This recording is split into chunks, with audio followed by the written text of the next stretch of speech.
Lugar, te damos la bienvenida, Marta, y damos la bienvenida a todos los que nos acompañáis un día más a Ecosistema Más Empresa de Ibercaja. Yo soy Luz y os doy la bienvenida en nombre de este proyecto impulsado por Ibercaja Banco y su fundación, que tiene como objetivo ayudar a las organizaciones a sobrevivir en el tiempo, ¿no? El objetivo de todas nuestras organizaciones es que perduren en el tiempo y para eso trabajamos en 6 verticales, ¿no? Innovación, digitalización, transformación cultural, sostenibilidad, diversidad y emprendimiento. Y hoy, como os digo, tenemos con nosotros a Marta del Amo dentro de las actividades que organizamos en diferentes líneas de actuación. Una de ellas es compartir tendencias que consideramos que indudablemente pues nos pueden aportar un foco de a dónde se dirige el mercado y más en el caso de las tendencias tecnológicas, ¿no? Que de alguna forma lo que está en este momento ya demostrado es que la transformación digital es algo que realmente impulsa el resto de nuestros negocios, ¿no? Aunque lo importante es generar valor para nuestros usuarios, para nuestros clientes. Indudablemente todo lo que es tecnología nos ayuda a que esos tiempos y esa eficiencia sea mucho mejor. Marta del Amo es jefa de redacción de la Mid Technology Review en español y hoy va a comentar la lista anual de las 10 tendencias emergentes 2021 que publica la Mid Technology Review. Se trata de una selección de tecnologías capaces de generar un gran impacto en la economía, los negocios y las personas en el corto y medio plazo. También analizará en profundidad estas tecnologías y tendencias de innovación que van a marcar la economía y los negocios españoles a lo largo de este año. Marta, muchísimas gracias por acompañarnos, ¿vale? Comentar que te vamos a dar la palabra. Cualquier duda que quieran comentarte nuestros asistentes la pueden comentar a través del canal de chat que tenéis en el mismo Zoom y al final de la conferencia no hay ningún problema en que Marta os vaya respondiendo a todas esas preguntas, ¿de acuerdo? Tanto Miren como Laura y Pedro forman también parte de la organización, así que entre todos yo creo que podremos resolver todos los problemas o dudas que vayáis teniendo. Marta, muchísimas gracias. Gracias, Luz. Bueno, pues muchísimas gracias a Ibercaja, al Ecosistema Más Empresas y a todos los que os habéis sumado a la charla de hoy. Entonces, bueno, pues voy a explicar, os voy a dar un montón de información, os voy a contar muchas cosas y id lanzando efectivamente vuestras preguntas por el chat. Lo único que sí que os digo, que yo soy muy de hablar de carrerilla y que como pierda el hilo, luego me descentro. Entonces, si os parece, yo voy a ir contándolo todo y ya luego al final nos ponemos pues a resolver preguntas o pues cualquier debate que pueda surgir. Y para que sea todo un poco más gráfico y más visual y tengáis un poco de apoyo a la información que os voy a contar, si os parece os voy a compartir una presentación que he preparado precisamente para la charla de hoy. Si hay algún problema técnico o lo que sea, por favor que alguien me avise, que yo aunque soy experta en tecnología, a veces la tecnología es mi peor enemiga. A ver. Bien, vale. Vale. ¿Estáis viendo la primera slide? Sí, Marta, sin problema. Vale, y a ver si le doy al botón y pasan. Perfecto. Vale. Bueno, pues ya está, voy a por ello. Bueno, os lo ha dicho Luz, Marta del Amo, jefa de redacción de Mid Technology Review en español. Les voy a contar tendencias 2021, unas que son de una lista especial y otras que me he sacado yo hoy de la manga. Primero lo que me gustaría explicaros es en qué consiste MIT Technology Review en español, ¿vale? Para que tengáis contexto de por qué vengo a deciros las cosas que yo os voy a decir y no lo dice otra persona. Bueno, pues MIT Technology Review en español, como su propio nombre indica, es la edición en castellano de MIT Technology Review, que resulta que es la revista de tecnología más antigua del mundo. La fundó el Instituto Tecnológico de Massachusetts en 1899. Es decir, que tiene más de 200 años de historia.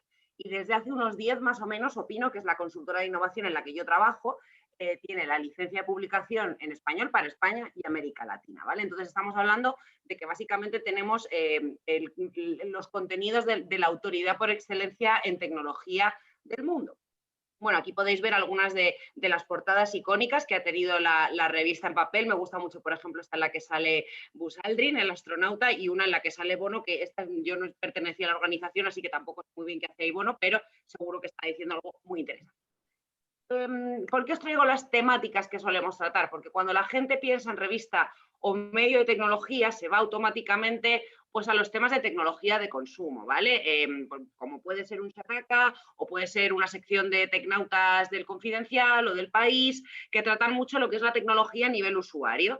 y sobre todo los gadgets, es decir, pues móviles o qué está haciendo Facebook, los nuevos algoritmos de las redes sociales, problemas de privacidad con Google, pero no abordan en profundidad lo que es la innovación tecnológica, que ese es nuestro foco. Innovación tecnológica sea desde donde sea, se aplique donde se aplique y en el sector que se aplique. Por eso veis en esta slide de temáticas principales, estamos tan interesados en la energía por los nuevos avances, pues, en paneles solares, en baterías, en formas de transmitir energía, como en la biotecnología, vacunas, procesos de fabricación, pruebas de diagnóstico, la computación cuántica, la criptografía, todas las cosas que afectan de una forma u otra, en mayor o menor medida, a unos sectores, a todos, a los gobiernos y a las personas, al final ahí es donde estamos siempre prestando atención. Por eso yo siempre digo que normalmente para mí el primer iPhone fue una revolución tecnológica y una gran innovación disruptiva porque cambió la forma de hacer las cosas, pero el último lanzamiento de iPhone, a menos que lleve una tecnología revolucionaria, pues no es más que un avance más sobre un producto de consumo y por eso normalmente no estamos tan enfocados en ese tipo de cosas, ¿vale? Aquí podéis ver una portada que es del San Valentín es de hace 2 años, no la cambio porque me gusta mucho la noticia que llevamos de día destacada. 6 profesiones tecnológicas del futuro ilustradas por artistas y que creo que refleja muy bien el espíritu de nuestra misión, que básicamente es ver cómo está avanzando la tecnología, qué impacto tiene y hacia dónde va a ir, tanto para las personas como para los negocios, lo cual creo que está muy alineado con pues precisamente la filosofía del ecosistema más empresas, esta que comentaba Luz, que es de ayudar a sobrevivir a las empresas. En la industria 4.0, todos lo sabemos, va cada vez más deprisa y subirse a las olas de innovación ya no es una cuestión de ventaja competitiva, sino del que el que no se sube se queda atrás, ¿no? Hay casos famosísimos como el caso de Kodak o el de Nokia, que no supieron ver cómo estaba avanzando sus sectores y pues se quedaron atrás. Entonces, como no queremos que a la gente del ecosistema más empresas le pase eso, os voy a contar pues unas tecnologías, unas os van a sonar más, otras os van a sonar menos, unas os afectan directamente, otras no, pero todas en conjunto pues ofrecen un pequeño vistazo al presente y al futuro de la tecnología, de los negocios y de la sociedad en la que vivimos, ¿vale? Entonces, bueno, pues esta es la lista de las 10 tecnologías emergentes. Es un contenido especial, es el contenido más especial, más importante que llevamos todos los años. Las lanzamos las de 2021 hace 2 semanitas, le estaba contando justo a Luz mientras os ibais incorporando a la sesión. Y es un especial en el que los editores de Boston eligen 10 tecnologías que creen que van a tener un gran impacto a corto o medio plazo en la vida de la gente y en los negocios, como os decía antes. Las características que tienen las tecnologías de este año, pues primero que cumplen el 20 aniversario, es decir, es la lista número 20, y luego vienen muy marcadas por la pandemia de coronavirus. De ahí que habrá algunas que diréis, pero si esto cómo va a ser una tecnología emergente, si esto ya lo hemos vivido, pero también generan un impacto en la vida y en la forma de hacer las cosas y por eso las han seleccionado los editores de Boston. Hace 2 años, también me parece un dato interesante, por ejemplo, el que la seleccionó fue Bill Gates. Es un acuerdo al que llegaron los editores de Boston con este empresario y la selección la hizo él en lugar de los editores de Boston. Pero bueno, para elegirlas normalmente yo siempre que salen, cuando ya me llegan adelantadamente, veo muchos de los contenidos en profundidad que hemos tratado a lo largo del año y algunas cosas que dices, guau, esto no lo ha habido en la vida y a ver a dónde vamos. Para que os hagáis una idea del impacto que puede tener esta lista, pues por ejemplo en 2013 me parece que llevaba la retransmisión por streaming y YouTube se fundó en 2014. ¿Vale? Ahora el vídeo en streaming y el audio en streaming es una realidad más con la que convivimos. El programa del domingo de Jordi Evo le tiene como invitado a Ibai Llanos, que a través de Twitch se ha hecho famoso esta plataforma de streaming de Amazon. O sea que algunas de las cosas que os voy a contar puede que nos suenen y que quizá nunca conviváis con ellas, pero os prometo que van a estar al menos detrás del telón de las nuevas formas de vida que vamos a ir adquiriendo en los próximos. No me quiero enrollar más porque vengo a contaros un montón de cosas. Y empiezo con la primera, que desde luego os sonará muchísimo. Me vais a perdonar porque, bueno, lo primero que quiero decir es, esta es la primera vez que doy esta charla este año. Siempre cuento las tecnologías emergentes todos los años en varias ocasiones, pero como os acabo de decir, están recién salidas del horno. Entonces, mi idea no es leeros el artículo tal cual, sino contároslo. Entonces, pues obviamente tengo un discurso, pero bueno, si veis que me aturullo un poco, espero que tengáis esa pequeña paciencia, ya que es la primera vez este año que las cuento. Y luego, por otro lado, pues igual, es muchísima información, no me sé todos los datos de memoria, así que me he traído una pequeña chuletita pues de apoyo, así que si me veis que dejo de mirar a cámara y que de repente miro para abajo, pues es que estoy consultando algún tipo de dato, ¿vale? Que lo tengo aquí todo a punto. Empezamos con el ARN mensajero, ¿vale? Aquí para las tecnologías siempre los apartados van a ser qué, por qué, quién y cuándo. Esas las dejo ahí, no os las voy a contar tanto, pero voy a profundizar un poco en ellas. Bueno, yo, quien más, quien menos, 2 meses encerrados en casa os habrá dado tiempo a leer muchísimo sobre el coronavirus hasta llegar a infoxicaros y saturaros de información. Así que no sé hasta qué punto entrar en esta tecnología porque supongo que habréis leído mucho, pero bueno, al final no es tanto la vacuna del ARM, sino la tecnología del ARM en general y su potencial. Lo que me gustaría destacar es que pues, ha habido mucha gente, es cierto que al haberse creado tan deprisa estas vacunas, pues la gente ha tenido un poco de miedo, ¿no? Cuando hablamos sobre todo de ARN, de código genético, pues además hay gente que puede decir, uy, no, yo he oído familiares míos diciendo, no, es que esto te modifica el ADN, y eso, no tiene nada que ver, ¿vale? Es cierto que ha ido muy rápido, pero que haya ido rápido no quiere decir que las cosas se hayan hecho mal, y sobre todo con todos los ensayos clínicos que se han hecho para asegurar esta tecnología. Y una de las claves por las que se ha hecho muy rápido es porque tiene un background detrás de investigación larguísimo. La tecnología de ARM que se está utilizando ahora mismo en las vacunas de Pfizer y de Moderna tiene 20 años de historia. Es decir, los responsables que han dado lugar, que han permitido que ahora tengamos estas vacunas que ya se están inyectando en la gente, llevaban 20 años trabajando en este enfoque, ¿vale? Y han sido 20 años de trabajo en el que ha habido momentos chiripa, momentos eureka y momentos en los que no se sabía muy bien a dónde iba a ir. De repente llega la pandemia y las empresas que ya llevaban trabajando en esto un tiempo, Moderna llevaba trabajando hacía ya unos años en la tecnología de ARM, donde vio el potencial.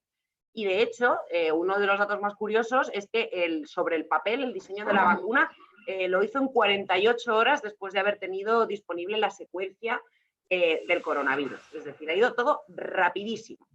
Por daros algunos detalles para los que no os haya apetecido profundizar tanto en cómo funcionan las vacunas de ARM a diferencia de las tradicionales lo que llevan son pues, trozos de virus, trozos de ADN del virus, de código genético, virus vivos, virus muertos, trozos de su envoltura.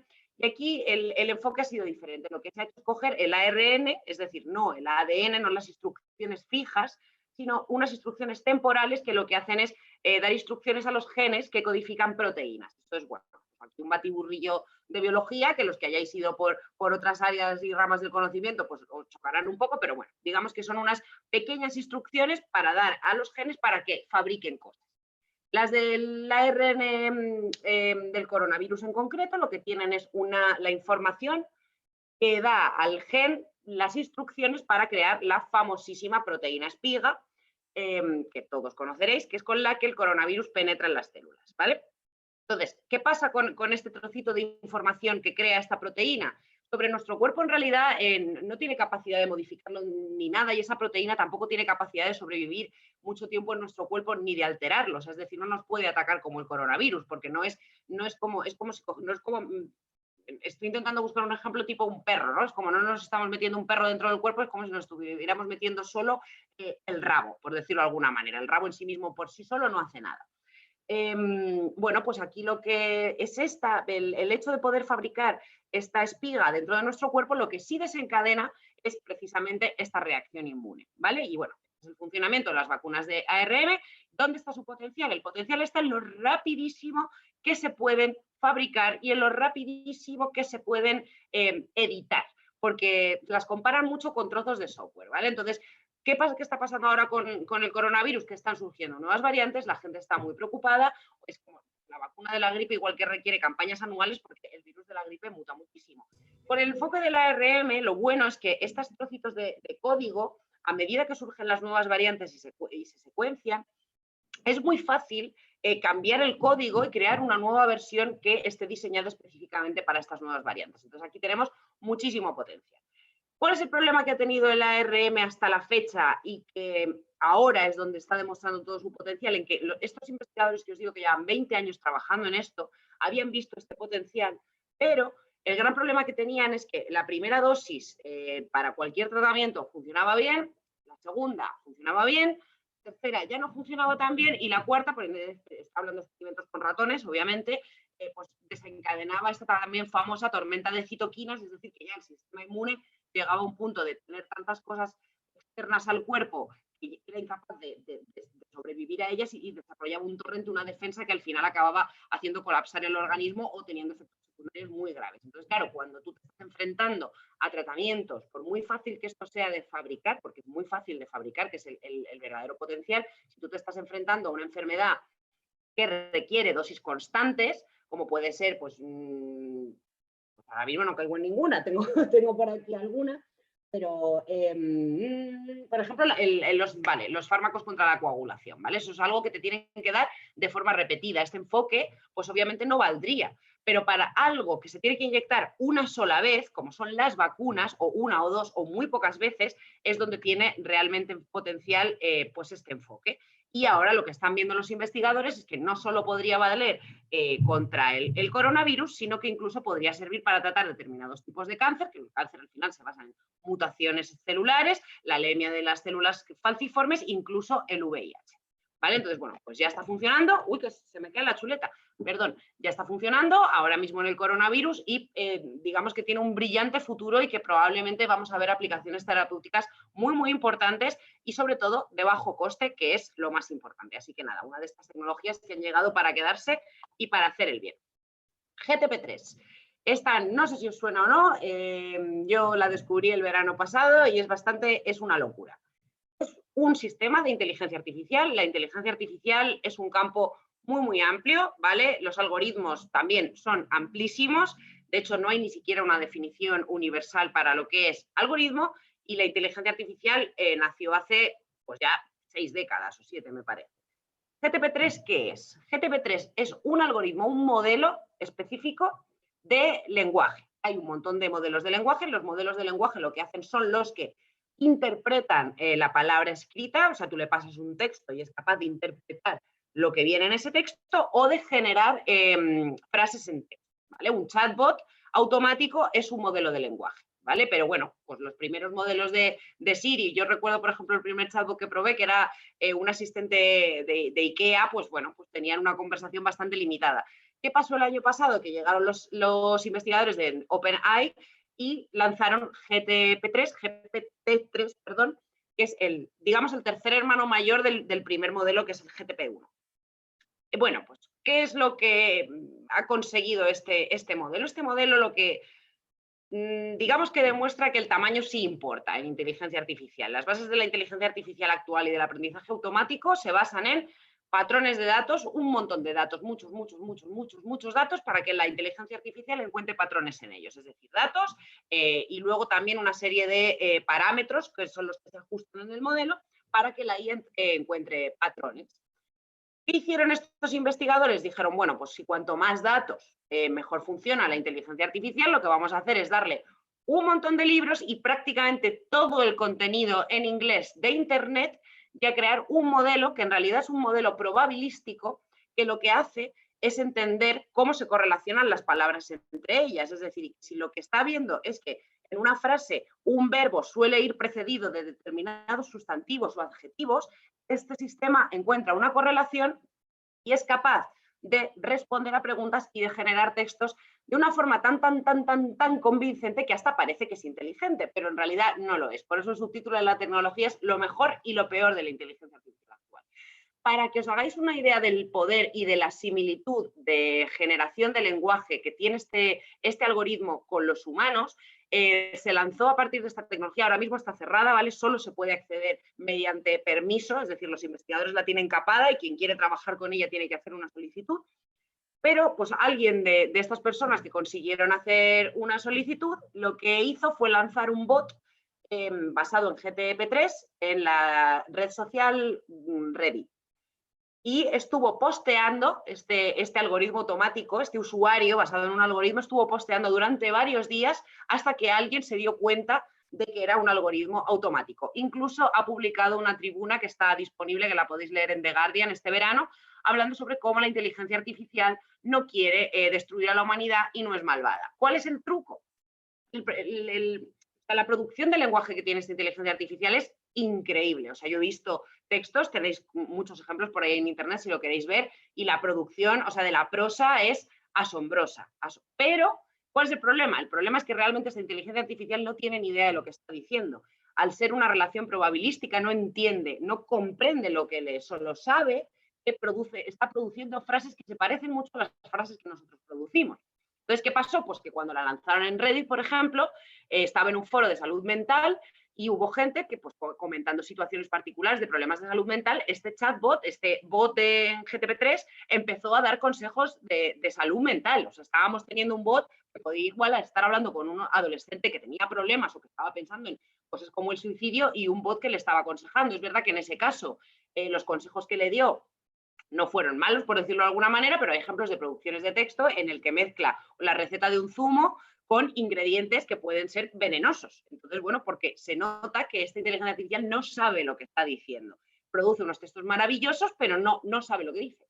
Y de hecho en su tribuna en The Guardian tiene mucho truco, porque al final las instrucciones que le dieron para crearla fue, oye, crea un texto en el que digas que la inteligencia artificial no es mala contra la humanidad. Es decir, el algoritmo no pensó, no tomó unas decisiones y dijo voy a escribir esto, sino que dijo, vale, de acuerdo a la información de la inteligencia artificial no es mala y los robots no van a acabar con la humanidad, con toda la información que yo he leído en internet, que puedo crear. Y eso fue lo que hizo. ¿Qué pasa? Pues que también cuando tú alimentas a un algoritmo con todo el contenido de internet, ojalá el contenido de internet fuera neutro, justo, ético, socialmente aceptable, pero todos sabemos que no lo es. Sobre todo pues los que pertenecen a grupos minoritarios, a razas diferentes, incluso las mujeres.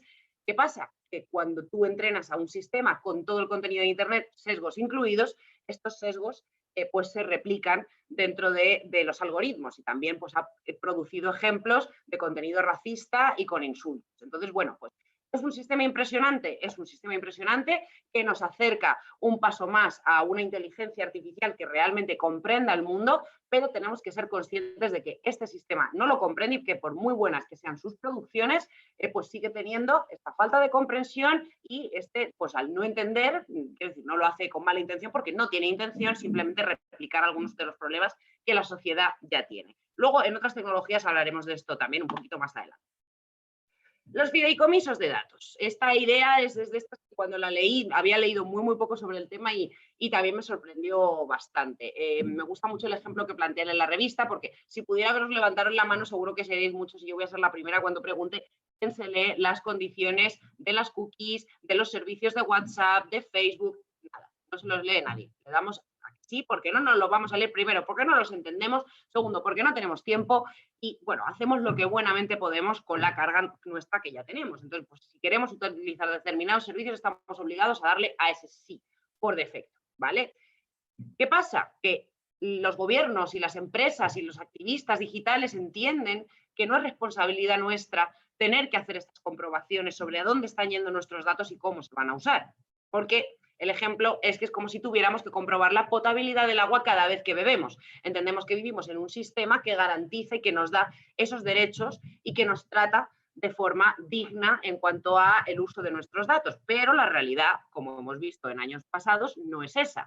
La realidad es que Facebook con nuestros datos hace lo que le da la gana, el algoritmo está totalmente cerrado. Hemos visto que ha hecho experimentos de manipulación de emociones con los usuarios, que ha cedido datos privados a empresas que han hecho campañas políticas a partir de estos datos con publicidad dirigida y hemos visto inferencia también de troles rusos en las elecciones de 2016 en Estados Unidos. Entonces, teniendo en cuenta que la realidad es esta, las voces que se están empezando a alzar han dicho, oye, ¿por qué no creamos una figura? Porque todo esto se podría regular, pero el problema de la regulación es que si la haces muy vaga, si haces una regulación de privacidad y uso de datos muy vaga, pues las empresas se te escapan, porque al final siempre va a haber grietas y van a encontrar un escollo por el que poder llegar a sus logros y a sus objetivos. Si la haces muy estricta, lo que estás impidiendo es que el uso de datos aporte el potencial que tiene, porque es verdad que una de las cosas que, por ejemplo, hemos visto en la pandemia y que ha sido una pena, era el que, pues en España no tenemos en general los genomas secuenciados. Si hubiéramos tenido los genomas de los españoles secuenciados, se podría haber analizado quiénes desarrollaban casos graves y quiénes no, y cómo esto se comparaba con sus genomas para ver si hay pistas en el genoma sobre la gravedad del coronavirus o sobre estos casos asintomáticos, por ejemplo. Pero como no lo tenemos, por privacidad, luego aparte los sistemas sanitarios en España pues están divididos en 17. La compartición de datos es muy complicada. Es cierto que está bien que lo sea porque los datos de salud son muy sensibles y se pueden utilizar muy, muy mal.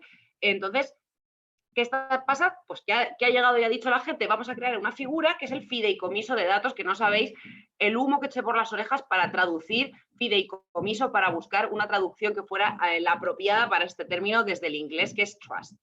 Sería una especie de albacea, una especie de sindicato que agruparía los datos de determinadas personas y en función de determinados usos, y esta persona velaría porque los usos que le están dando las empresas a las que se los cedemos o los gobiernos a los que se los cedemos son aquellos que nosotros queremos. Es decir, yo quiero que mis datos se utilicen para fines de investigación. La ciencia, el avance científico con más datos de salud y con más datos del genoma avanzaría muchísimo, pero quiero que esos datos también se usen bien. Ahí es donde surge la figura del fideicomisario, pues que sería una especie de albacea o de sindicato que negocia por nosotros. Porque con Facebook ahora mismo, ¿qué pasa? Podría negociar con Facebook cómo se usan nuestros datos. Facebook tiene muchísimo poder. Si Facebook se niega, nosotros nuestra única alternativa es dejar Facebook. Eso o asumir lo que Facebook nos quiere imponer.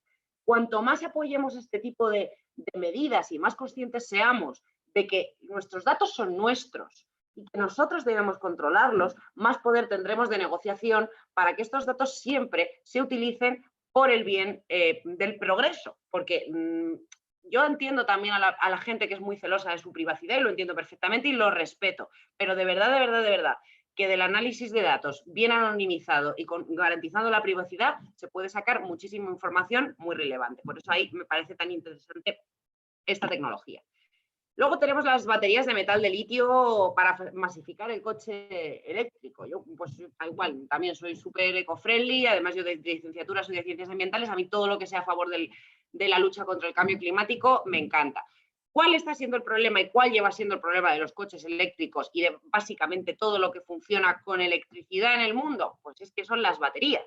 En nuestro móvil todos lo sabemos, el tiempo, cuanto más veces las cargamos, pues antes se gastan, menos duran. Claro, ponle eso a un coche. Pues un coche, pues ahora mismo estamos en un punto en el que, vale, que para circular por la ciudad, aunque siguen siendo caros, pues bueno, la autonomía, pues está bien, ¿no? Pero claro, si tú tienes que la autonomía actual de un coche eléctrico son 400 kilómetros, pues dices, bueno, llevo la carga completa si quiero hacer un viaje interprovincial o igual no me la juego. Y si lo quiero hacer y me quedo sin batería a mitad de camino, primero las electrolineras, que eso ya es otro tema, el dónde cargarla y luego el tiempo de recarga, ¿no? Lo que pasa en Estados Unidos, tienen más ciudades tipo suburbio, es que quienes son propietarios de coche eléctrico tienen sus propias tomas de carga en sus casas. Pero aquí en España, que vivimos en pues más tipo pisos, pues tampoco tenemos estas capacidades. Y el problema siempre ha estado en las baterías, básicamente. Entonces, las baterías, digamos que han llegado a un punto en el que no pueden avanzar más, hasta que ahora ha llegado una empresa, que no es que haya llegado ahora, sino que lleva un montón de tiempo trabajando, que se llama Quantum Space, aparte hay más, pero en Quantum Space está colaborando muy estrechamente con Volkswagen, que lo que ha hecho es decir, bueno, las baterías de iones de litio, que son las que tenemos, las que más se han masificado, porque se han probado también con otro montón de elementos, pero bueno, unas por rendimiento, otras porque explotaban, otras porque eran muy caras. Al final las que se han masificado son las de metal de litio. De hecho, los precursores de este tipo de baterías se llevaron el premio Nobel hace unos años. Entonces, ¿qué es lo que ha hecho esta empresa? Decir, bueno, pues si el litio, los problemas que tiene el litio ahora mismo proceden principalmente de que está en estado líquido, vamos a plantear que esté en estado sólido. Y este es el enfoque. Ya está. Han transformado, bueno, ahí luego obviamente a nivel técnico es mucho más complejo, pero lo que han hecho es solidificar este litio y con ello lo que han conseguido es menos riesgo de que la batería explote, mayor autonomía, mayor capacidad de carga y mayor densidad energética. A ver, ahora sí que tengo que sacar la chuleta porque aquí tengo que daros los datos. Esto está todavía en prototipo, ¿vale? Por eso estamos viendo que la fecha es 2025, frente a otras que teníamos que eran ya.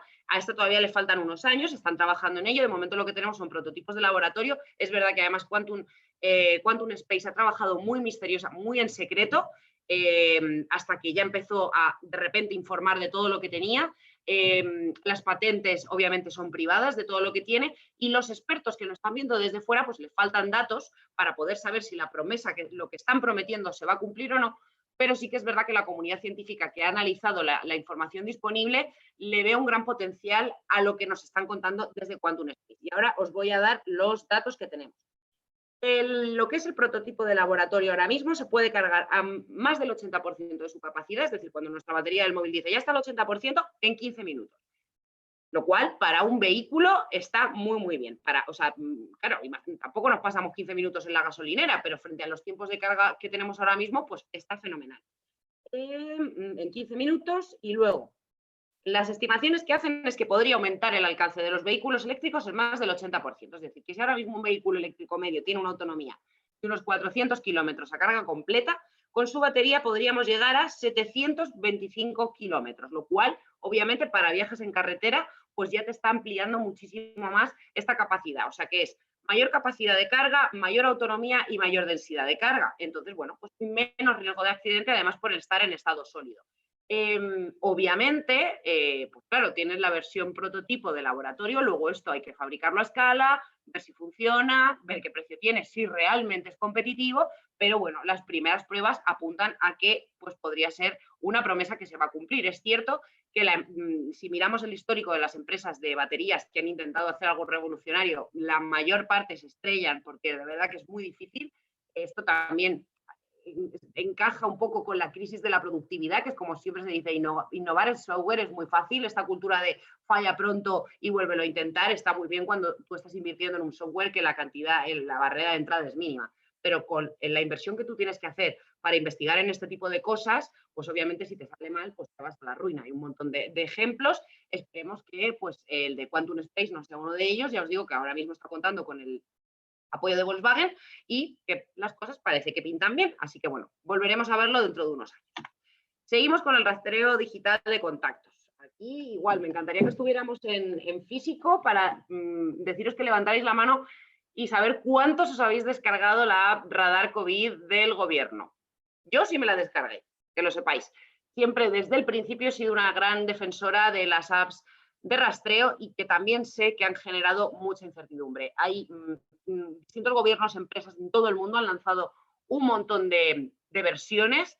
Tenemos nosotros en MIT Technology Review un comparador en función de pues, si son descentralizadas o centralizadas, es decir, quién almacena esos datos. Una de las mayores críticas que ha sido, por ejemplo, al gobierno de Reino Unido es que ellos lanzaron un sistema centralizado, es decir, el gobierno tenía esa información. Frente a eso, Apple y Google, que fue casi que la más famosa que se ha hecho de todas y que además el hito está en que dos grandes competidores en casi todas sus áreas de negocio, unieran fuerzas para luchar contra la pandemia, lo cual creo que también es una lección que tenemos que llevarnos de la pandemia. De hecho, la colaboración empresarial, no lo he traído en las slides después, pero lo adelanto ya, la colaboración empresarial es una de las claves corporativas y de negocio del futuro, grandes con grandes, grandes con pequeñas, grandes con startups, porque al final lo que estáis viendo en estas tecnologías es que no es una tecnología, es una suma de cosas. Todo tiene su parte informática, su parte tecnológica, su parte química. Entonces, al final hay que sumar fuerzas. Y fue precioso ver cómo Google y Apple, que viven en sus propios mundos corporativos, sumaron fuerzas para crear este sistema y para dárselo a los gobiernos del mundo. Algunos los aceptaron y otros no. Pero bueno, esa es una de las lecciones que nos llevamos. ¿Cuáles otras las lecciones que hemos sacado de las apps de rastreo? Pues creo la de Apple, Google, personalmente yo de todas las que he mirado me gustaba el enfoque porque era descentralizado, anonimizado, no cogía la localización de la gente, es decir, si dos personas interactuaban, supongo que igual habréis estado un poco al tanto de cómo funciona. Aquí no era yo estoy en la calle Alcalá 54 y esta persona está en la calle Alcalá 54 y están juntas, no. Iban por Bluetooth y era como este usuario de móvil que no sé quién es, ha estado 15 minutos o más cerca de este otro usuario de móvil que tampoco sé quién es. Y cuando este usuario de móvil resulta que dice que tiene coronavirus, la notificación le llega al otro y nadie sabe quién es quién. Fue un enfoque que obviamente se persiguió sobre todo para garantizar la anonimidad y la privacidad de la gente. En España es verdad que tenemos un sistema bastante poco preocupante a nivel de datos, pero pensad en otros países pues, con regímenes autoritarios, con poblaciones perseguidas, en el que bueno, pues, este tipo de información pues, podría hacer que las autoridades persigan a gente, ¿vale? Entonces ha habido mucha desconfianza, que ha sido otro de los grandes problemas que han tenido las apps, es una de las apps de rastreo, es otra de las lecciones que tenemos que llevarnos a la hora de lanzar este tipo de sistemas. Hay que explicar bien cómo funcionan, hay que explicar bien cuál es su potencial y tampoco hay que venderlos como la panacea. De hecho, en la lucha contra el coronavirus siempre se dice que la estrategia tiene que ser la del queso gruyère. Es decir, no hay ninguna solución perfecta, todas tienen agujeros, las apps de rastreo incluidas, pero cuando las combinas todas, lo que consigues es tapar los agujeros de unas con otras. ¿Es más efectivo el rastreo manual? Pues el rastreo manual en pandemias previas, epidemias previas, había demostrado que funcionaba, pero claro, la inversión que tú tienes que hacer y los retos que tiene que las personas se acuerden de dónde y con quién han estado, esos agujeros se pueden tapar con el rastreo digital de contactos.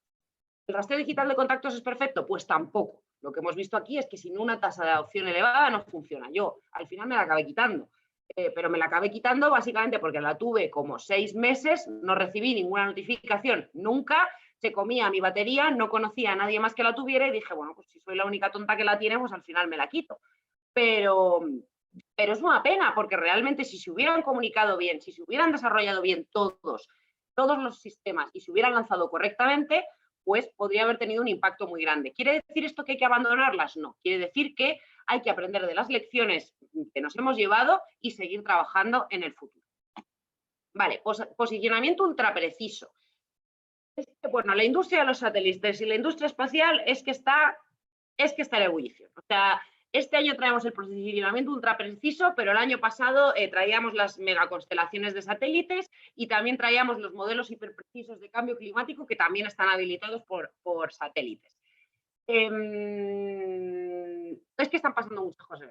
Entonces, bueno, este año hemos cogido esta tecnología. Bueno, ahora mismo las tecnologías de GPS con las que funcionamos se nos olvida lo importante que es la navegación. Esto es muy importante. La navegación es fundamental y la utilizamos un montón de veces. Lo que pasa es que en un montón de servicios nos hemos acostumbrado tanto a ella y la tenemos tan adquirida como algo habitual que se nos olvida, ¿no? Pero claro, pensad, el coche de Uber funciona, o de Cabify, funciona con navegación. Cuando pedimos comida a domicilio y estamos siguiendo cómo viene el pedido, navegación. Es que hay navegación por todas partes, Google Maps, todo. Esta navegación ahora mismo funciona gracias al GPS, sistema de geoposicionamiento por satélite, y tiene una precisión determinada. A ver, aquí también me he traído mi chuleta. Vale, el GPS ahora mismo tiene una precisión de entre 5 y 10 metros, que está fenomenal. Esta precisión de entre 5 y 10 metros ha permitido un montón de modelos de negocio. ¿Qué está pasando? Pues que ahora, tanto en el espacio como en estaciones de tierra, están mejorando los sistemas de posicionamiento con otras tecnologías nuevas y están mejorando muchísimo más la precisión de estos sistemas. China, por ejemplo, el año pasado acabó de desplegar una mega constelación de satélites que se llama, el chino me lo tenía apuntado, pero como no sé cómo pronuncia, os voy a decir solo la traducción, que es la Osa Mayor, que se complementa con una serie de estaciones en tierra y que ha aumentado la precisión a nivel de centímetros. Bueno, creo que es a nivel de unos pocos metros en tiempo real y con postprocesamiento de software, pues un tiempo después pueden llegar a una precisión milimétrica. ¿Qué se consigue con esto? Pues suceso real que pasó en una localidad de China, ya con el sistema implementado. Este sistema lo que detectó fue pequeños movimientos de tierra, pero pequeños, tan pequeños como la punta de un lápiz a 21.000 kilómetros de altura. Es decir, un desprendimiento de tierra del tamaño de la punta de un lápiz a 21.000 kilómetros de altura. Obviamente, gracias a determinados algoritmos de predicción y de patrones, lo que vieron es que iba a haber un gran desprendimiento de tierra que iba a afectar a una aldea.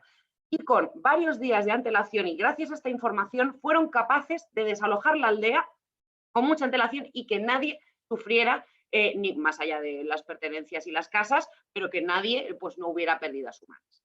¿Vale? Pues hacia aquí es a donde estamos yendo. La la agricultura de precisión ahora mismo funciona por posicionamiento. Los drones, el reparto, la logística, todas estas cosas que ya os he comentado. Imaginaos hasta dónde podríamos llegar si la precisión resultara milimétrica. Es decir, ya Google, ya no vamos a saber en qué calle estamos, sino en qué lado de la calle, el izquierdo o el derecho. Esto, por ejemplo, para masificar el coche autónomo o el reparto por robots, es decir, que en lugar de que venga el repartidor en su bici jugándose la vida en algunos casos, pues que sea un robot. Para todo esto necesitamos una ubicación ultra precisa. Y luego aparte, pues ahora mismo dependemos de los satélites, el sistema de China también depende de los satélites, pero a donde queremos llegar, a donde la industria quiere llegar, es a no depender de nada que esté en el espacio, es decir, a depender de estaciones en tierra. ¿Por qué? Pues porque, primero, no sé si habéis oído hablar del gran apagón, que es un fenómeno, se han producido algunos pequeñitos, pero bueno, que se supone que una gran erupción solar, de hecho ahora estamos entrando justo en el ciclo solar 25, que va a alcanzar su máximo hacia 2024-25, es decir, cuando tenga una mayor actividad, una eyección de repente muy grande de plasma solar o de radiación podría tirar por tierra todos los satélites que tenemos. Y eso nos dejaría sin internet y sobre todo sin GPS. Tener estaciones en tierra y sistemas alternativos que nos permitan seguir navegando si los satélites fallan es un buen enfoque. Y perdonadme, es que estoy hablando tanto, de hecho, me vais a disculpar que beba algún momento porque es que me estoy ahogando. Vale, sigo. Pues tener estaciones de refuerzo en tierra que nos permitan todo esto. ¿Para qué serviría además? Pues si fallan los satélites, por un lado. Y luego, por otro, pues para otro tipo de enfoques que ahora mismo pues igual no nos planteamos porque no son viables, pero por ejemplo en la navegación submarina o para navegar en el espacio profundo. Y para esto se están también investigando las propiedades de la física cuántica, ¿vale? Para hacer un posicionamiento cuántico. Esto todavía está muy lejos, ¿vale? Pero bueno, son algunos tips que os voy dando. Entonces, pues, creo que en este sentido es interesante que penséis cómo vuestras empresas o vuestros negocios pueden aprovechar el posicionamiento ultra preciso para ofrecer nuevos productos o servicios o mejorar los que ya tenéis. Seguimos, la vida en remoto. Voy a mirar la hora porque llevo aquí hablando muchísimo tiempo. Vale, me queda un poquito. Pero voy a acelerar porque me estoy alargando. La vida en remoto, ¿qué os voy a contar de la vida en remoto que no hayáis vivido todos entre el 15 de marzo y finales de mayo? Bueno, pues ha sido un experimento global, lo estábamos comentando antes de la charla, ha sido una prueba de estrés y los principales sistemas que se han visto, bueno, lo más importante ha sido la educación y la salud. Hemos tenido citas, hemos tenido videollamadas con amigos, horas felices, hemos trabajado, vale, pero lo estratégico, lo real, ¿qué ha sido? La salud y la educación.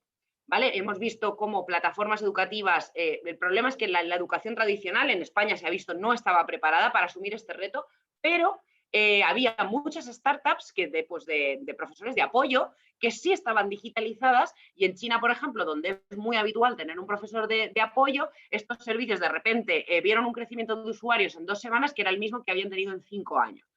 Plataformas que colapsaron. ¿A dónde quiero llegar con esto? A que ha sido un experimento.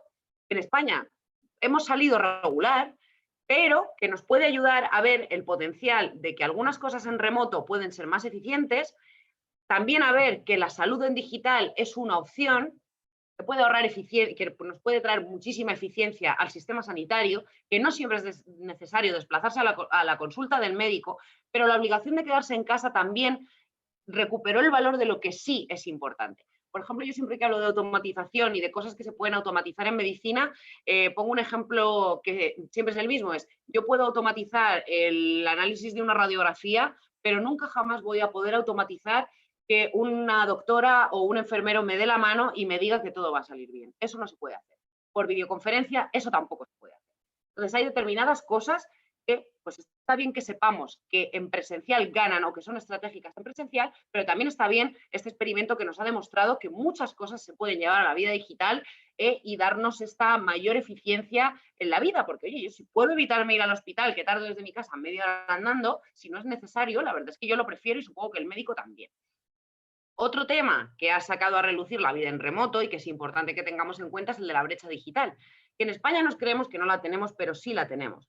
En España ahora mismo el internet de banda ancha llega al 94, me parece que era la última cifra, 94% de los hogares. Es una tasa altísima. pero el 6% de la población española no tiene capacidad de acceder a la banda ancha. Es decir, que acordaros todas las veces que habéis estado viendo Netflix, que habéis estado haciendo videollamadas y que habéis estado disfrutando dentro de lo que se podía de la vida en remoto, pensad en las personas que no tenían conexión, ¿vale? Esto por la gente que no tiene acceso. Y ahora pensad en las personas que no tienen capacidad de pagar el dispositivo o la conexión a Internet. La brecha digital es un problema tanto en educación como en salud. Entonces, es algo en lo que hay que trabajar y aquí quiero traeros mi mensaje de que Internet sea un derecho y que se fomente el hecho de que todo el mundo acceda a Internet, porque esto ya no es un capricho, es una realidad y si hemos de vivir en remoto, todo el mundo tiene que tener derecho a conexión y a dispositivos. Uy, me estoy enrollando muchísimo. A ver, perdón, voy más rápido. La inteligencia artificial polivalente. Volvemos a GPT-3. Antes os contaba que era un modelo de lenguaje, ¿vale? Está acostumbrado a trabajar con palabras. Luego también tenemos modelos que funcionan con las imágenes, es decir, visión artificial, que lo que hace es reconocer lo que ve en una imagen. Estas máquinas que ven. ¿Qué le pasa a la inteligencia artificial? Uno de los problemas que tiene es que es muy buena para hacer una cosa muy concreta. ¿Acordáis de Deep Blue, el algoritmo que ganó a Kasparov al ajedrez? Bueno, pues a ese algoritmo que ganó al campeón mundial de ajedrez del mundo, tú le pones delante de un parchís y no tiene ni idea de qué hacer. ¿Por qué? Porque solo saben hacer una cosa y ni siquiera entienden lo que están haciendo. Igual que GPT-3 no sabe lo que está diciendo, pues el algoritmo que sabe jugar al ajedrez no sabe jugar al parchís. ¿Qué pasa? Esto pasa pues porque se las entrena para cosas muy específicas. Y la IA polivalente lo que está haciendo, que es un nuevo enfoque muy reciente, es combinar las distintas capacidades de la inteligencia artificial. Es decir, voy a combinar un GTP3, que lo que hace es entender el lenguaje, con una inteligencia de visión artificial, como por ejemplo el algoritmo que te autoetiqueta en Facebook, cuando tú subes una foto y te dices, eres tú, porque sabe reconocer en imágenes. Vamos a juntar esas dos capacidades y vamos a ver qué pasa. Bueno, pues así OpenAI lanzó dos modelos el año pasado, uno que tú le daba una imagen y era capaz de escribir un pie de foto descriptivo de esa imagen, y otro en lo que le daba un texto y era capaz de generar una imagen que reflejaba ese texto. Esto parece fácil, pero no lo es muy difícil. De todo esto, ¿para qué nos sirve la IA polivalente? Bueno, pues por lo que estamos intentando es tener una inteligencia artificial en la que realmente podamos confiar, que conduzca por nosotros, que tome decisiones importantes por nosotros. Esta inteligencia artificial tiene que comprender el mundo y ahora mismo no lo comprende. Lo único que hace es repetir patrones y hacer lo mismo para la que se le ha entrenado. Cuantos más puntos de información le demos, y no solo puntos en datos, sino en fuentes de tipos de información, más capaz es. Aquí ahora los primeros ejemplos lo que están mezclando es el texto con la visión, pero los siguientes lo que van a intentar también es mezclar otro tipo de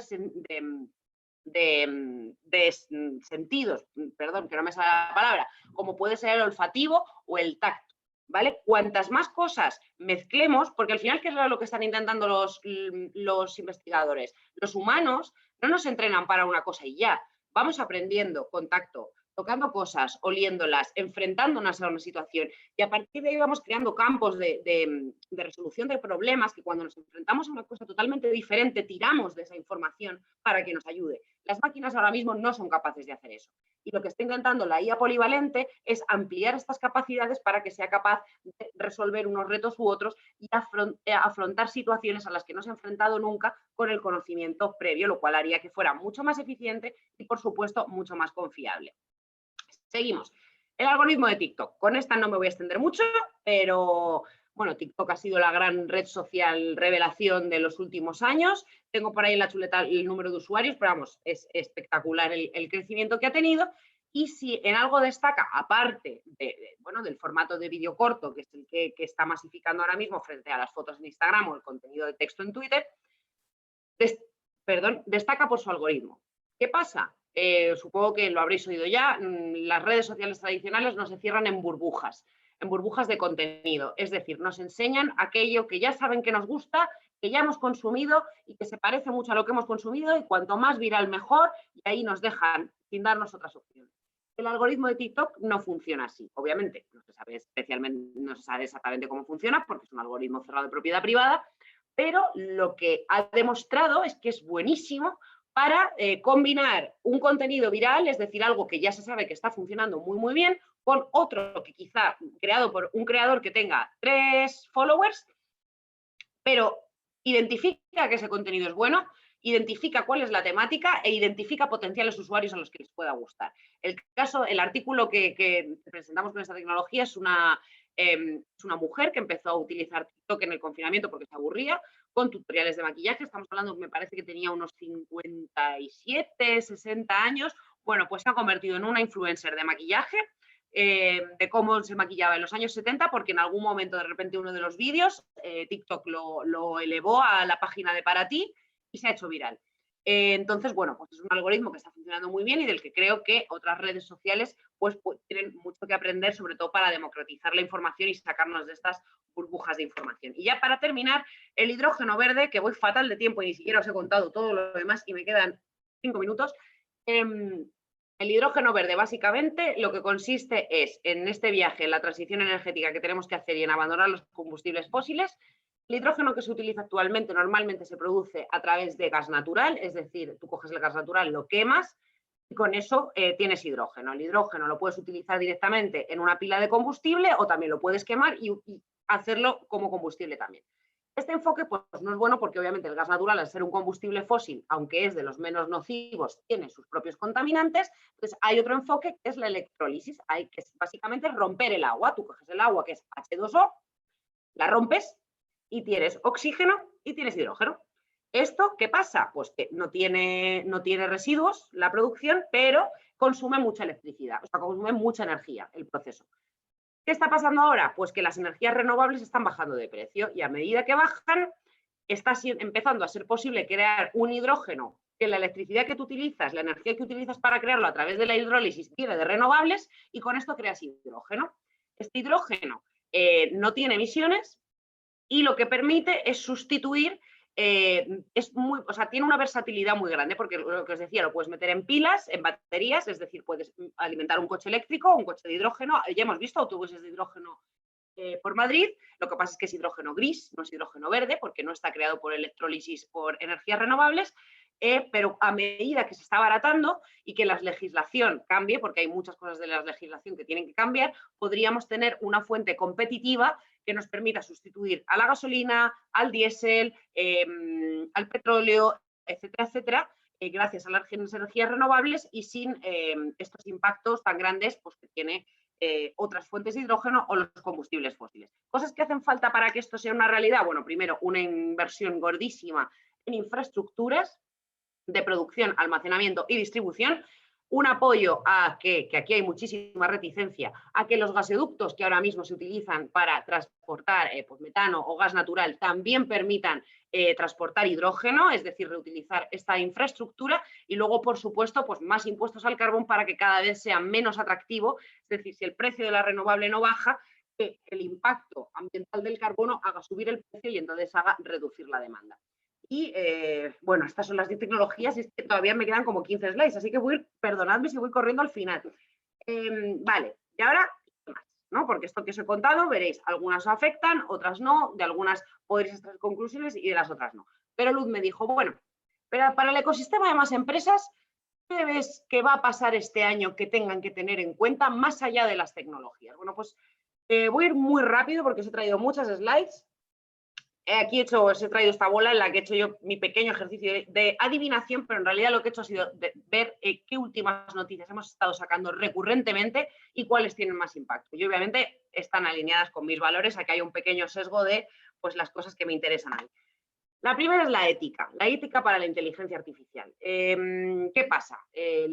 Pues la tecnología, cuando no afecta directamente a las personas o no se ve cómo afecta directamente a las personas, frente a todos los riesgos de tecnología sanitaria, biotecnología, edición genética, transgénicos, etcétera, etcétera, es decir, cosas que nos metemos directamente en el cuerpo, cuando son cosas de software, parece que como no nos afectan, pues se crean muy rápido, se lanzan y luego de repente te das cuenta de que tienen un enorme impacto negativo y positivo en la sociedad y eso es precisamente lo que ha pasado con la inteligencia artificial. Se empezaron a crear algoritmos a partir de 2004, cuando de repente el aprendizaje profundo pegó un petardazo de mejora.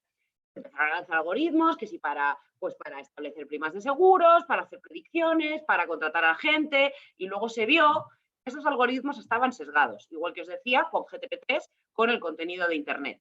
¿Qué pasa? Pues que ahora mismo lo que está saliendo, las voces que ya están en el sector, lo que están diciendo es, oye, perdona, que es que tenemos que incorporar la ética a la inteligencia artificial, ¿vale? Entonces, bueno, aquí veis una noticia de noviembre de 2022, otra de enero del año pasado, bueno, muy rápido.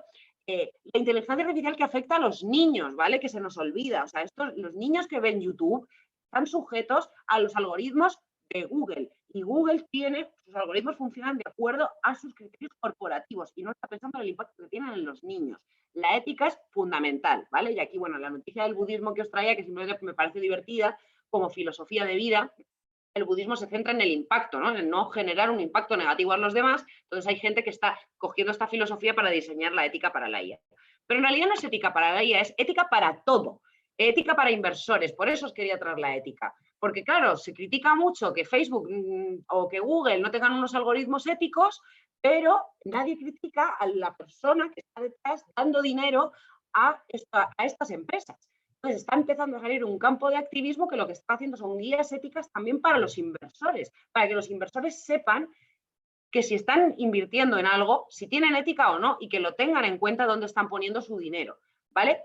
Y bueno, pues aquí otro ejemplo, blockchain. Voy súper rápido porque es que me estoy quedando sin tiempo. Hasta para identificar a los asaltantes del Capitolio cuando se fueron ahí los descerebrados esos al Capitolio de Estados Unidos, la gente, como en muchos regímenes se borra la información, porque no quieren que se sepa, pues la gente empezó a intentar identificar a través de las fotos y los vídeos quién estaba yendo. ¿Qué pasa? Que eso atenta contra la privacidad de la gente. Entonces, bueno, pues se creó esta guía ética para decir, bueno, está bien que quieras identificar quién ha sido, pero lo tienes que hacer de forma ética, ¿vale? Que estas personas, por muy descerebradas que sean, también tienen sus derechos. Y esto incluso está dando luego lugar a un nuevo ámbito de negocio, que son las auditorías de controles de ética de inteligencia artificial. Es decir, se está metiendo en todos los sectores de negocio. De hecho, aquí mirad otra vez lo que os decía de volver a traer el componente humano de la filosofía y la ética del coche autónomo.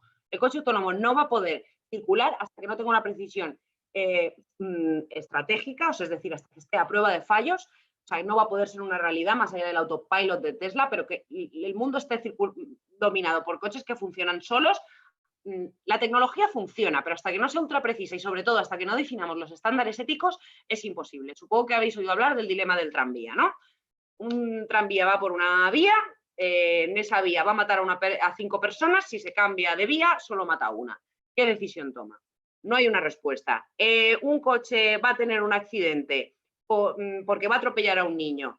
La opción es o atropello al niño o giro y me estampo contra un árbol y mato al conductor. ¿Hay una respuesta? Bueno, pues para esto está la ética, para esto están los expertos en ética y como veis se está metiendo en todos los ámbitos de negocio. Y luego está la sostenibilidad, que tampoco me voy a centrar mucho, pero bueno, ya lo hemos visto.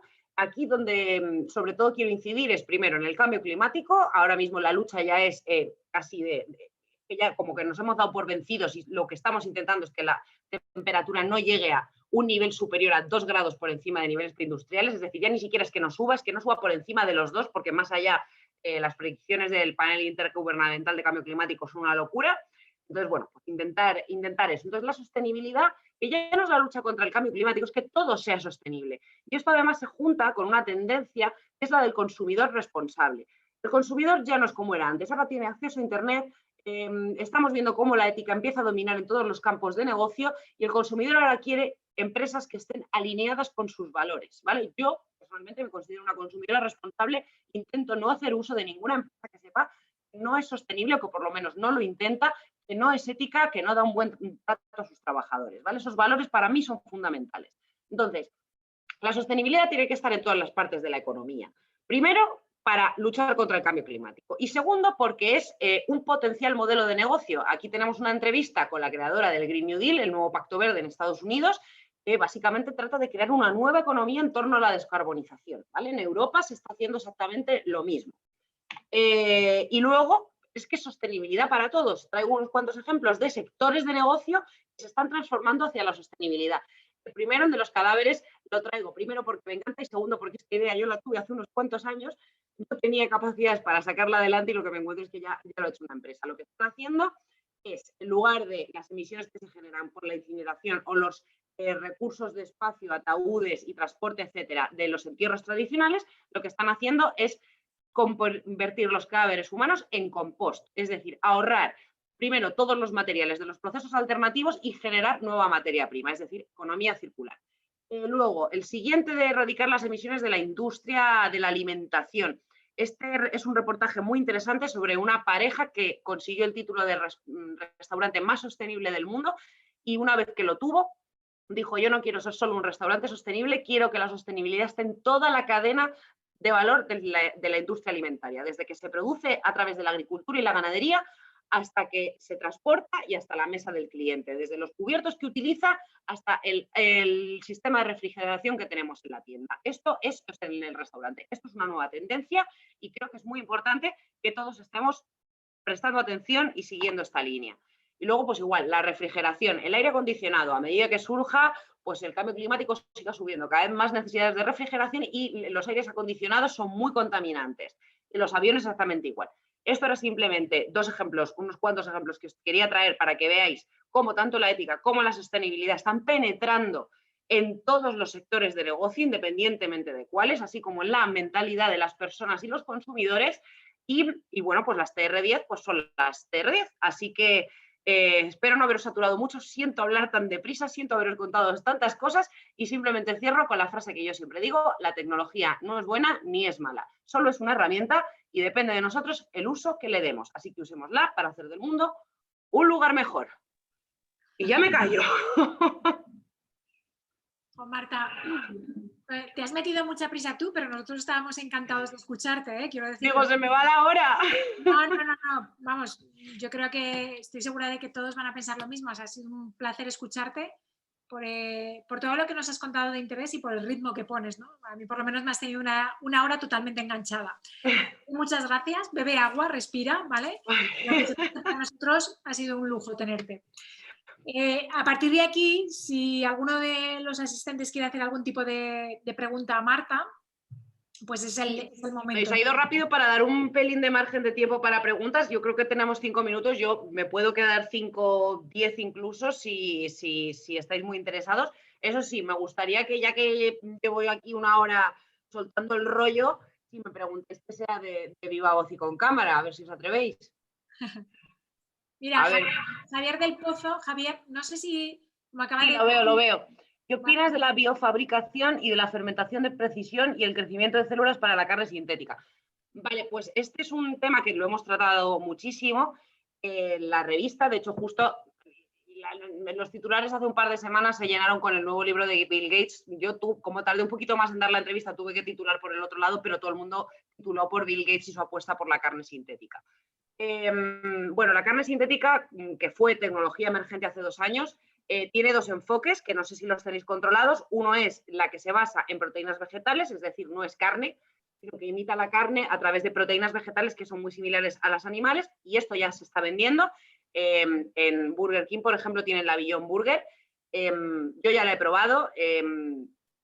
Imita, digamos que da el pego, ¿vale? Y luego por el otro lado está la carne cultivada, que es lo que me estaba preguntando. Para mí tiene muchísimo potencial, creo que es un futuro un poco raro, porque es que aquí, claro, aquí me estás preguntando a mí en concreto, que yo tengo unos valores muy concretos en los que intento, sabiendo el impacto que tiene la carne, no comer carne precisamente pues de vaca, porque es la que más impacto medioambiental tiene. Entonces, digamos que esto es pues depende un poco de cómo queramos comportarnos. Si queremos seguir consumiendo carne como si supiéramos que no contamina, pues obviamente la alternativa va a ser la carne cultivada de laboratorio, que ahora mismo pues es carísima, que está avanzando. Si queremos que sea algo especial, es decir, como yo cuando me voy a comer a un restaurante digo, venga, hoy me doy el homenaje, pero vamos, yo creo que sí que es el futuro, creo que la gente tiene que ser consciente del impacto que tiene tanto en sacrificio animal como medioambiental la carne que nos llega al plato. Y luego aparte, que de esto no se habla tanto, pero el enfoque de las células cultivadas en laboratorio no solo sirve para crear carne. Hay una nueva generación de mujeres emprendedoras que lo que está intentando es generar leche materna de laboratorio, ¿vale? Entonces, es algo que tiene mucho potencial, que va despacio porque la inversión, igual que os decía antes con lo de las baterías, la inversión es muy grande, pero yo creo que tiene mucho futuro y que, pues, que para los que se nieguen a renunciar a la carne, desde luego es la mejor alternativa. Muy bien, muchas gracias. Bueno, pues a continuación tienes agradecimientos de Cristina, de Silvia y la biofabricación, dice Javier del Pozo otra vez. Es que, pues Javier del Pozo, casi que te voy a pedir que te pongas la cámara porque no sé si te he entendido, o sea, no sé si te estoy entendiendo la pregunta. Javier del Pozo, ¿te tenemos por ahí? Manifiéstate, por favor. O sea, no sé a qué te refieres con biofabricación en concreto. Sí, un segundo. Dice que sí, que Ah, vale. se va a hacer presente. Lo tenemos ahí. Javier, tienes el micro desconectado. ¿Ahora? Sí. ¿Me oís? Ahora sí, hola. Perdona. Me refiero con lo de la biofabricación a la utilización, por ejemplo, de micelio o de otros, o de sistemas de hongos para hacer elementos constructivos, por ejemplo, y cosas así. Bueno, eso es algo en lo que se está trabajando mucho. Ahora, pues tendría que sacarme la chuleta para poder responderte bien, pero desde luego es un área en la que se está trabajando. Es que, perdona, es que me he hecho en falta, no en la exposición que me has dado, sino en el horizonte, una vuelta de tuerca a todos los materiales, ¿no? Es decir, hay muchas cosas que igual se pueden hacer en la línea de reinventarse los materiales, de no tener que extraerlo todo y transformarlo todo, sino la tecnología está de hacer crecer las cosas. No sé si, yo creo que supongo que hay mucho desarrollo y mucha investigación y me gustaría saber más de eso. A ver, el tema es, Javi, luego de todas formas, si quieres, me dejas tu correo y te paso documentación sobre esto, ¿vale? Una cosa que quiero que quede clara, que es que siempre me pasa cada año que presento las tecnologías que alguien me dice, falta esta. Y es como, es que es igual la del año pasado o Ya. hace 5, ¿vale? Sí. Entonces, por ejemplo, del cemento verde hemos hablado mucho, de los materiales inteligentes para construcción también, de materiales en construcción, por ejemplo, se está haciendo muchísimo, de materiales de construcción que absorben CO2, de cristales que se autorregulan en función de la luz. O sea, de esto hay un montón de cosas. Si quieres, luego déjame o que me pase Luz tu correo y te paso algunos enlaces que creo que te pueden interesar. Ahora mismo, perdóname, porque es que me voy a preparar las TR10 y no tengo esa parte tan aterrizada, ¿vale? Vale. Javier, si quieres dejarnos tu correo, nos lo escribes en el chat si no te importa y luego te cruzamos con Marta, ¿vale? Creo que tenías alguna pregunta más y es que Ángel Gavín de Zaragoza, que está conectado con cámara, o sea que Ángel, tal vez le puedes hacer tú la pregunta directamente, porque además yo creo que tú eres un clásico nuestro, nos has acompañado en más de una ocasión, con lo cual, si te parece, ¿le dices tú? Sí. No, sí, vamos, primero felicitarte, muy interesante la charla, me parece muy interesante. Bueno, algunas cosas que se han comentado las conozco por mi trabajo, pero sí una pregunta en general, digamos, sin entrar aquí a detalles ni hacer publicidad de empresas ni nada. En España, ¿cómo estamos en todas estas tecnologías? Porque sí he visto por alguna empresa europea, en algunas cosas que has puesto, pero no he visto ninguna, o no me ha querido sonar ninguna tecnología, ninguna empresa española que, digamos, esté en la punta de lanza, ¿no? En alguna de estas tecnologías. Una reflexión general, ¿eh? Sí, no, a ver, por un lado, claro, en la coyuntura de MIT Technology Review en español, nosotros al ser partner de Boston estamos muy relacionados, obviamente, con el ecosistema emprendedor de Silicon Valley, ¿vale? Entonces, obviamente, la cercanía que tenemos es la suya, está lista al final, la eligen los editores de Boston y en su propio ecosistema. Pero, por ejemplo, los fideicomisos de datos, si te has fijado, el líder en este campo es la Unión Europea. Luego ha habido otros años que también estoy intentando hacer memoria. Por ejemplo, en energía mareomotriz, Europa también tiene mucho potencial. Luego, el año pasado también sacamos Internet cuántico y ahí quien está llevando la punta de lanza son empresas holandesas.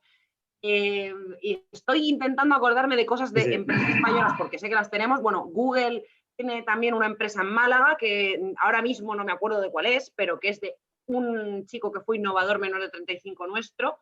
Lo que pasa es que ahora mismo no caigo en qué hace esa empresa. Sí que hay innovación. También te digo que Europa, para mí ha perdido, por ejemplo, Europa, el carro de la inteligencia artificial lo ha perdido totalmente. O sea, se quedó detrás viendo cómo le pasaban por delante. Las redes sociales también, la computación en la nube también. Y bueno, digamos que vamos a remolque. Pero lo bueno es que Europa tiene pues otras cosas en las que es buena. Entonces, por ejemplo, Europa en ética es muy buena.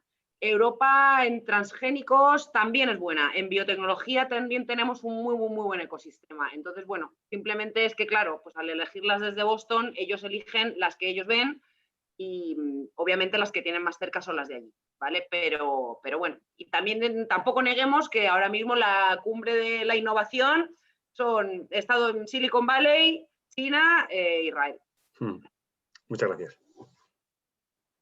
Muy bien. Bueno, Marta, no tenemos de momento más preguntas y como sé que tú tienes un poquito de prisa, ¿vale? Vamos a aprovechar para agradecerte, si en este ratito entre alguna pregunta más la haremos, pero vamos a aprovechar para agradecerte que hayas estado con nosotros hoy.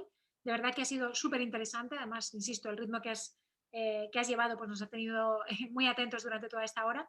Y yo simplemente te cojo algo que para nosotros, para Ecosistema Más Empresa en este año 2021, es nuestro foco, ¿no? En este año 2021, Ecosistema tiene como foco la colaboración, impulsar la colaboración. Es algo que tú has nombrado, yo creo que es algo que ha llegado para quedarse sí o sí, o sea, que es algo que va a ocurrir sí o sí, de grandes con grandes, grandes con pequeños, porque los problemas ya son demasiado complejos para resolverlos en solitario y porque, como tú bien has dicho, las tecnologías son muy diferentes y las soluciones van a llegar de la suma de diferentes tecnologías y diferentes apuestas. Así que me quedo con colaboración, me quedo con ética, por supuestísimo, me quedo con sostenibilidad, ¿no? El primer problema del mundo hasta que entró el COVID, y por supuesto me quedo con la tecnología. Pero agradecerte una vez más habernos acompañado y agradecer a todos los asistentes también que nos han acompañado también durante una vez más este seminario, ¿vale? O sea que muchísimas gracias, Marta, y muchísimas gracias a todos. Bueno, pues yo muchísimas gracias a vosotros por invitarme. Siento haber ido tanto a la carrera, ya os he dicho que era la primera vez, entonces ya me voy a medir mejor los tiempos para la próxima. Y os doy la enhorabuena. No sé en qué consisten vuestras empresas, pero siempre tengo todo el apoyo a los emprendedores. Los emprendedores sois los que podéis crear un tejido económico más sano, más diversificado, generar empleo y generar cambio. Así que a mí me da muchísimo miedo emprender. Me parecéis unos valientes, ya tenéis toda mi admiración. Marta, son más empresas que emprendedores los que tenemos hoy aquí. Es un mix, pero bueno, como las empresas al final tienen que acabar siendo emprendedoras, pues tienen un poco de todo, ¿no? Nada, enhorabuena a todos y bueno, si necesitáis algo me tenéis por LinkedIn o a través de Luz o por Twitter o bueno, me encontráis fácilmente y si os ha gustado la charla, pues nada, suscribiros a la newsletter de la revista que es gratis y ya no hago más publicidad. Muy bien, muchísimas gracias a todos. Un placer, adiós.